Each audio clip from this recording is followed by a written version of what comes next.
cell phones manufactured in Latin America, supply chains contained in the Western Hemisphere, Asian companies fleeing to Mexico. When researching the origin of a product, one always finds that it was made in China at the beginning of the description. There are a number of important reasons why Mexico has recently become a prominent player in global manufacturing.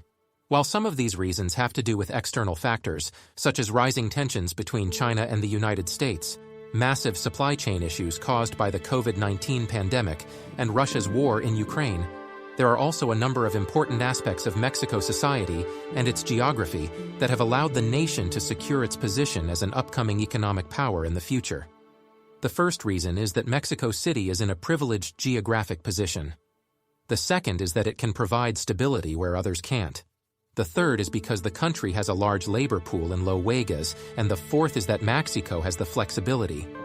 Other nations don't. The rise of Mexico as a contender to China began several years ago. However, the history of Mexico as a major trade partner and an ally of the U.S. goes back much further. And since the U.S. has the largest economy in the world with a GDP around $23.3 trillion a year, this is a big deal. The foundation of the relationship between Mexico and U.S. got off to a rocky start. The Mexican-American War, or Guerra de 1847, came to an end when the Treaty of Guadalupe Hidalgo was signed on February 2, 1848. Mexico was given approximately $18 million in compensation from the United States, and the U.S. received Texas, California, Nevada, Utah, New Mexico, most of Arizona and Colorado, along with parts of Oklahoma, Kansas, and Wyoming. Needless to say, this wasn't exactly a fair deal after the war. Government of the two nations remained somewhat different to one another, but economic trade and ties quickly began to form between the two neighbors. Between 1882 and 1910, U.S. railroad companies recruited workers from Mexico as labor shortages sprung up across the United States. This was in part because of the Chinese Exclusion Act of 1882, which halted immigration from China at the time. It is estimated that more than 16,000 Mexicans worked on the railroads during the early 20th century, making up as much as 60% of the U.S. railway workforce. As a result, even after 100 years, there were disputes in the shifting power balance between the United States and Mexico. Mexico and China both although the current situation is very different from what it was in the past, the economies of all three countries have always been connected to some extent. The temporary worker program in the United States was terminated in 1965, which resulted in the return of hundreds of thousands of migrant workers to Mexico. In response, the Mexican government established a large-scale industrial development program. There was a huge influx of workers from southern Mexico that headed north to work in the Maquiladoras, and by 1992, around 500,000 people were employed at the assembly plants, which produced around $19 billion worth of goods and services, or about 40% of Mexico's total exports, to grow the Mexican economic output of Mexico through the Maquiladoras. These facilities were known as maquiladoras, or assembly plants, and they employed severely underpaid Mexican laborers to build goods for the. It was this foundation that laid the groundwork for Mexico's eventual ascent to its current position. To put it plainly, who is taking business and contracts away from China? On January 1, 1994, the North American Free Trade Agreement, also known as NAFTA, was signed and put into operation. The agreement between the governments of the United States of America and Mexico, as well as those of Canada, resulted in a significant rise in the amount of trade that occurred between the three parties during the course of the subsequent 15 years. The North American Free Trade Agreement, NAFTA, was the root cause of many socioeconomic issues. However, most economists agree that the treaty contributed to overall economic growth by roughly tripling the trade that occurred in North America. The North American Free Trade Agreement, NAFTA, was a significant factor in Mexico's economic growth and in the country's current exceptional position. There are a number of issues that need to be resolved between the United States and Mexico, particularly with regard to border policies and cultural differences. However, this will be discussed at another time. It is essential to be aware of the fact that after NAFTA, cooperation between the two nations continued.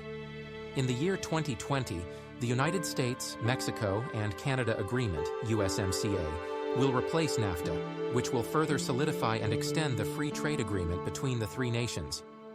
The relationship between the governments of the United States and Mexico is based on economic advantages, with each nation looking out for its own interests.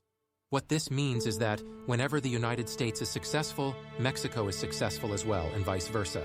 We may use this fact as a launching point to discuss how things are starting to go extremely poorly for China and how Mexico is profiting so significantly from China's losses.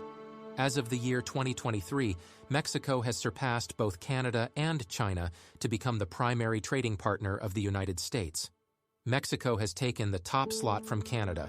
In the first 4 months of 2023, around $263 billion worth of commodities crossed the border between the United States of America and Mexico. The value of Mexican exports to the United States totaled approximately $157 billion, while the value of United States exports to Mexico reached $107 billion. Mexico was the second largest trading partner for the United States, accounting for 15.4% of total commerce, followed by Canada, 15.2%, and China, 12%. These figures are noteworthy due to the fact that in 2022, 7.5% of all U.S. exports came from China, while 16.5% of all U.S. imports originated from China. Since 2014, when it surpassed Canada to claim the top rank, China has been the most important trade route partner for the United States of America. Although the year 2023 is one of the few times in recent history that Mexico has been the top trading partner of the United States, it is possible that this may become the new standard.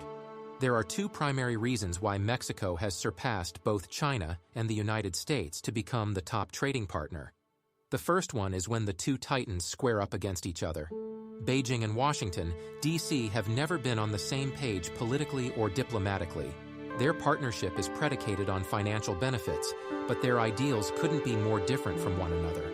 The second factor is the expansion of Mexico's economic might as an ASEAN nation. First, let's talk about what went down between China and the United States, and how that led to Mexico gaining an advantage as a result of it. However, analysts largely believe that the pact did help with economic growth by roughly tripling the amount of trade that occurs between North America's three countries. Trade between the United States and China began to operate smoothly in 2018 when President Trump took office. The North American Free Trade Agreement, NAFTA, was a significant contributor to the expansion of the Mexican economy and made it possible for Mexico to be in the exceptional position it is in today. There are a lot of issues that need to be resolved between the United States and Mexico,